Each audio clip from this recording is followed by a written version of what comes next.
ஓம் ஸ்ரீதாரா நேயர்களுக்கு வணக்கம். மகாபாரதம் எல்லாருக்கும் தெரிஞ்ச கதை. ஆனா, அந்த மகாபாரதத்துக்குள்ள நெறைய குட்டி, குட்டி, குட்டி, குட்டி கதைகள் நியாயத்தையும், தர்மத்தையும் திரும்ப, திரும்ப நம்மளுக்கு நிலைநாட்டுறதுக்கும், நமக்கு நினைவூட்டுறதற்கும் இருக்கு. இல்லையா? ஸோ, அதுல ஒரு குட்டி கதை இன்னைக்கு பார்க்கலாம். ரொம்ப அதாவது சில டைம்லலாம் ஒருத்தவங்க பெருசா ஹெல்ப் பண்ணியிருப்பாங்க. ஆனா, அவங்கள பத்தி யாரும் பாராட்ட மாட்டாங்க. நெறைய படங்கள்ல கூட ஒரு பெரிய நல்லா சக்ஸஸ்ஃபுல்லா இருக்கும். ஆனா, பெருசா பேசப்படாத படமா இருக்கும். 10 வருஷம் கழிச்சு, "ஐயோ! இந்த பாட்டு ரொம்ப ஹிட்டுன்னு" கூட சொல்லியிருக்காங்க. அந்த மாதிரியெல்லாம் அன்சங் ஹீரோஸ் அப்படின்னு சொல்றாங்கல்ல, அந்த மாதிரியான கதைகள், அது மாதிரியான ஒரு ஆற்றலை கொண்ட வீரர்கள் எல்லாம் இதிகாசத்துல இருந்திருக்காங்க. அவங்கள பத்தி ரொம்ப கொஞ்சமா தான் நம்மளுக்கு தெரியும். ஸோ, அந்த மாதிரி வகையில நாம இன்னைக்கு பார்க்க போறது பர்பரிக்கா. யார் இந்த பர்பரிக்கா? நெறைய பேருக்கு யாருன்னு தெரிஞ்சிருக்கலாம். நெறைய பேருக்கு என்னடா இது புதுசா இருக்கு அப்படின்னும் இருக்கலாம். இந்த பர்பரிக்கா யாருன்னு பார்த்தீங்கன்னா, பஞ்ச பாண்டவர்கள் இருக்காங்களே, அதுல பீமனோட பேரன். கடோத்கஜனோட பையன். சரியா? அப்போ இந்த பர்பரிக்கா சிவனை நோக்கி தவம் இருக்கிறாரு. சிவன் ரொம்ப சந்தோஷப்பட்டு அவர்களுக்கு 3 வில்லு அம்பை கொடுக்குறாங்க. அக்னி தேவனும் அவனுடைய தைரியத்தையும், அவனுடைய சக்தியையும் பாராட்டி ஒரு வில்லை கொடுக்குறாங்க. சிவன் கிட்டேருந்து 3 பவர்ஃபுல்லான அம்பையும், அக்னி தேவத்துக்கிட்டேருந்து ஒரு வில்லையும் வாங்குறான். அப்போ அவனை யாரால தோற்கடிக்க முடியும்? முடியவே முடியாதுல்ல. அப்போ பர்பரிக்காக்கு என்ன ஒரு ஆற்றல் இருக்குன்னா, அதோட அந்த வில் அம்பினால் ஒரு பெரிய விஷயத்தை, ஒரு பெரிய மகாபாரத போரையே ஒரு நிமிஷத்துல செஞ்சு முடிக்கக்கூடிய ஆற்றல் அவனுக்கு இருக்காம். அப்ப எவ்வளோ ஒரு பவர்ஃபுல்லான ஆள் இல்ல.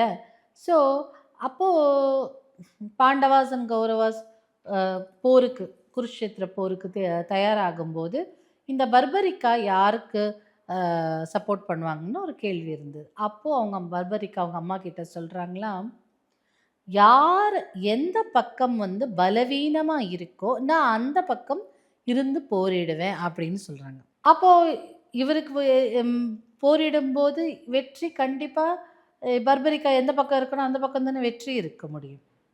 ஸோ, கிருஷ்ண பரமாத்மா இதை கேள்விப்பட்டு என்ன பண்றாரு, ஒரு பிராமணனின் வடிவில் எடுத்து பர்பரிக்கா கிட்ட கேட்குறாரு. என்னம்மா, நீ எவ்வளோ பலசாலின்னு சொல்லு. நான் நினச்சேன்னா, இப்போ கிருஷ்ண பரமாத்மா ஃபஸ்ட்டு பாண்டவாஸ் கிட்ட கேட்குறாரு, எத்தனை நாள் நீ ஒத்த ஆளாக இந்த போரை பண்ண முடியும்னு. ஒருத்தன் 30 நாளுங்கிறான், பாண்டவாஸ் 20 நாளுன்னு சொல்கிறா.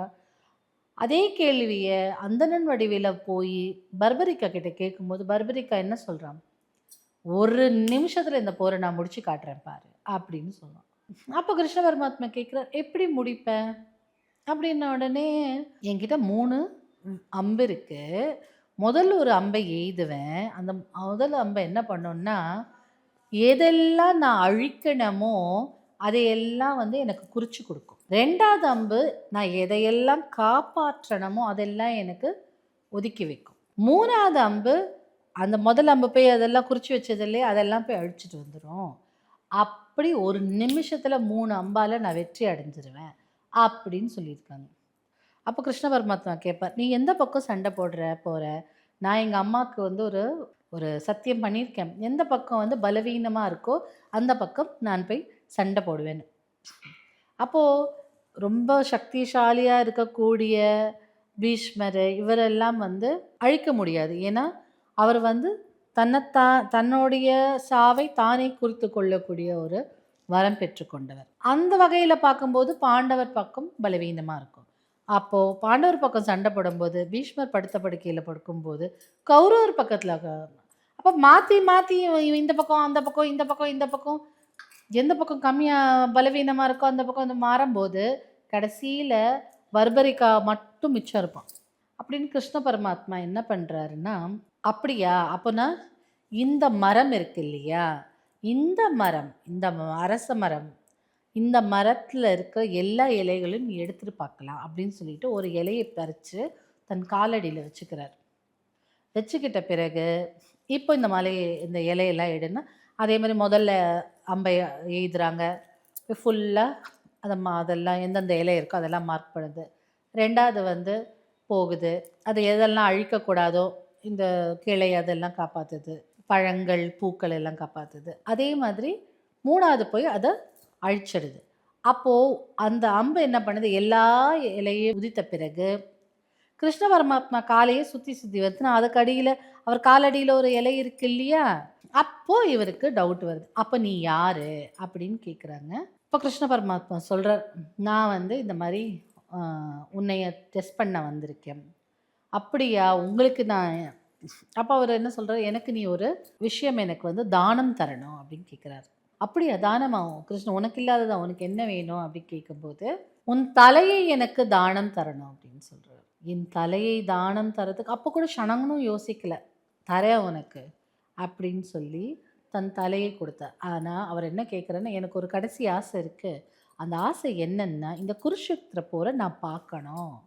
அப்படின்னு சொல்றாரு. அதனால குருக்ஷேத்திர போர பார்க்கறதுக்காக பெரிய மலையில பர்பரிக்கா அவர் தலையை மட்டும் எடுத்து கொண்டு போய் மலை உச்சியில வச்சிடுறாங்க. இந்த ஃபுல் குருக்ஷேத்திர போரும் பர்பரிக்கா மலை உச்சியிலேருந்து பார்த்துட்டே இருக்கா. குருக்ஷேத்திர போர் முடிஞ்ச பிறகு அர்ஜுனனுக்கு கர்வம், பீமனுக்கு கர்வம். நான் என் சக்தியால இது பண்ணேன். அர்ஜுனன் என் வில் அம்பின் ஆற்றலால நான் வெற்றி பெற்றேன் அப்படிலாம். அப்போ சொல்றாங்க, நம்ம போய் யாருக்கிட்ட பர்பரிக்கிட்ட போய் கேட்கலாம். யாருனால நம்ம யாரு சக்திசாலி? யாரு இந்த குருக்ஷேத்திர போர் வெற்றிக்கு காரணம்னு கேட்கலாம்னு சொல்லிட்டு அர்ஜுனன், பீமன் அப்படின்னு பாண்டவர்ஸ் எல்லாம் போகும்போது, பர்பரிக்கா சொல்றாங்க, "இதுல வெற்றியாளன் பரமாத்மா, கிருஷ்ண பரமாத்மா தானே தவிர, கிருஷ்ண பரமாத்மா உங்க பக்கம் இருக்கிறதுனால தான் நீங்க ஜெயிச்சீங்களே தவிர, உங்களுடைய சொந்த இதனால இல்ல. நான் என்ன பார்த்தேன்னா, கெட்டதை அழிக்கும் விஷ்ணு சக்ரா, சுதர்சன சக்ராவ தான் நான் சுத்தி பார்த்தேனே தவிர, உங்க ஆற்றல் அதுல கம்மியா தான் இருந்தது. அந்த சுதர்சன சக்கரம் தான் கெட்டதை அழித்து கொண்டே வந்தது." அப்படின்னு சொல்றாங்க. அதனால இந்த போரில் பலசாலி வெற்றியாளன் யாருன்னு கேட்டா கிருஷ்ண பரமாத்மா அப்படின்னு சொல்றாங்க. ஸோ பர்பரிக்கா கிருஷ்ண பரமாத்மா என்ன சொல்றாருன்னா, "நீ இவ்ளோ நியாய தர்மமா இருந்ததுனால, இவ்ளோ பலசாலியா இருந்ததுனாலயும், கேட்ட உடனேயே உன் தலையையே தானம் தந்ததாலேயும், உன்னை வந்து கலியுகத்துல எல்லாரும் போற்றி வணங்குவாங்க." அப்படின்னு ஒரு வரத்தை குடுக்குறாரு. கலியுகத்துல இன்றும் ராஜஸ்தானுங்கிற ஒரு மாநிலத்துல காட்டு ஷாம் பாபா அப்படிங்கிற பேர்ல ஒரு கோயில் இருக்கு. ஷாம்னாலே கிருஷ்ண பரமாத்மா. என் பெயரைக் கொண்டு உன்னை போற்றுவார்கள் அப்படிங்கிற ஒரு வரத்தையும் தராரு. அத பேஸ் பண்ணிட்டு இன்றைக்கும் காட்டு ஷாம் பாபான்னு சொல்லிட்டு அங்க இருக்கிற மாநிலத்தவர்கள், அங்க இருக்கும் ஒரு இனத்தவர்கள், ராஜஸ்தான்ல இருக்கிறவர்களுக்கு அவர்கள் காட்டு ஷாம் பாபா தான் இன்றைக்கும் தெய்வமா இருக்கார். ஸோ இந்த காட்டு ஷாம் பாபாவை யாரெல்லாம் வணங்குறாங்களோ அவர்களுக்கு வெற்றி மட்டும்தான். ஏன்னா அத்தனை ஆற்றல் கொண்டவர் இல்லையா? அப்போ யாரெல்லாம் வணங்குறாங்களோ, பிஸ்னஸ் ஆகட்டும், நீங்க வேலை செய்கிற உத்தியோகமாகட்டும், எல்லாத்துலேயும் வெற்றியை காண்றதுக்கு காட்டு ஷாம் பாபா. ஸோ இன்றைக்கும் அங்கே பெரும் பெரும் விழாக்களும் பெரும் பெரும் அவர்களுக்கு போற்றி புகழ் பாடுறதுக்கும் அந்த காட்டு ஷாம் பாபா. உங்களுக்கு தெரிஞ்ச ராஜஸ்தானிஸ் யாராக இருந்தால் கேட்டு பாருங்கள், காட்டு ஷாம் பாபா எவ்வளோ பவர்ஃபுல்னு. இவர்தான் மகாபாரதத்தில் இருக்கக்கூடிய பர்பரிக்கா. இந்த பர்பரிக்காவை தலை தானே இருந்தது. அங்கே காட்டு ஷாம் பாபா கோயிலேருந்து கொஞ்சம் தூரத்தில் ஒரு குளம் இருக்குது. அந்த குளத்தில் இந்த பர்பரிக்காவோட தலையை திடீர்னு ஒரு நாள் வந்ததாகவும் பார்த்ததாகவும் சில பேர் சொல்கிறாங்க. அதனால் அந்த தீர்த்தத்தில் யார் முங்கி எழுந்தாலும் உடல்ல இருக்கும் உபாதைகள், ரோகங்கள், ரணங்கள் எல்லாம் தீரும் அப்படின்னு நம்பப்படுது. நிறைய பேர் இன்றைக்கும் உடல்ல பிரச்சனை வர்றவங்க, நோய்வாய்ப்பட்டவர்கள் எல்லாமே அந்த குளத்துல முங்கி வருதுன்னு நம்பப்படுது. அதனால இது ஒரு இன்ட்ரெஸ்டிங்கா இருக்குல்ல, இந்த காட்டு ஷாம் பாபா, பர்பரிக்கா. ஸோ உங்களை இன்னொரு மகாபாரத ஸ்டோரி இல்லை இந்த மாதிரி ஸ்டோரியோட சீக்கிரமாக உங்களை சந்திக்கிறேன்.